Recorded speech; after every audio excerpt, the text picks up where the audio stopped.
Let's now bring in essay to the President on Information and Strategy, Bayo Onanuga. Good to have you join us on the program. 5 ministers have now been sacked. Is it that they performed beyond the KPI and really, is this list exhaustive? Let me say good evening, and thank you for inviting me to join your program. Let me first of all say that I object to the word sacked. The president did not use the word sacked. What he said was that they were discharged from their duties. That is a milder way of expressing it. He didn't sack them. He thanked all of them for their contributions to governance, what they've been able to do in the last, since they were appointed in August last year. So I think I would prefer to say they were discharged, relieved of their work. I will not use the more damning word sacked.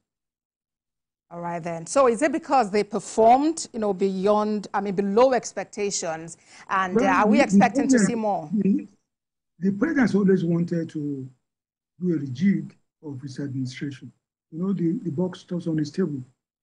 Some Nigerians have been blaming the president for whatever downturn the country faces, and he too has been putting pressure on his ministers to perform. And just before he went on vacation, he actually asked them to go out there to tell the Nigerian people what they have been doing. Because as he told them then, the report he keeps getting was that the ministers that the government was not performing. He knows the government is performing. And the ministers need to come out there to project what the government has been doing since last year, May. Right. So it's not because they're not perfect. Some of them, maybe they didn't fit in the role that they were asked to perform, and they just have to make way. All right then. But how do you explain removing 5 ministers and nominating another 7? Does it answer the question of reducing the cost of governance? Well, if you look at it, the president I think appointed when he announced his cabinet, I think 48 ministers or so. Most of them representing the 36 states of Nigeria and the FCT.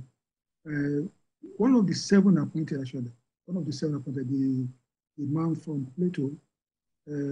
Plateau, since Senator Lalong left the government as Labour Minister, Plateau has not had any representative in the cabinet. So the president has done it by appointing someone from Plateau State. It's not a matter of enlarging the cabinet.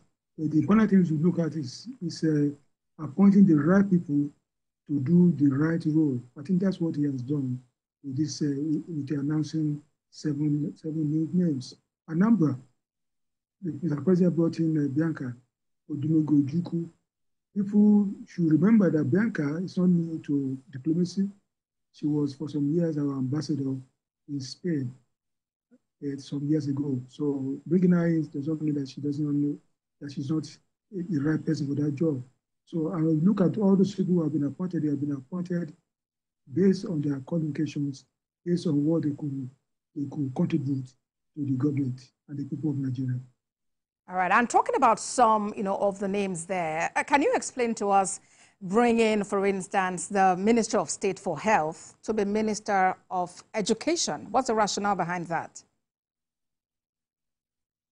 Well, the Minister of State for Health, you see, as I said, you have to look at the outlook of the person you are talking about, Dr. Alausa.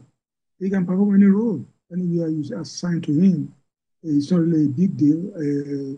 He's been held. He has shown his mettle as a minister in the health ministry. And the president just is challenging him again to go out to education and prove the same mettle right there to show that he can do it. I believe, I know him personally. And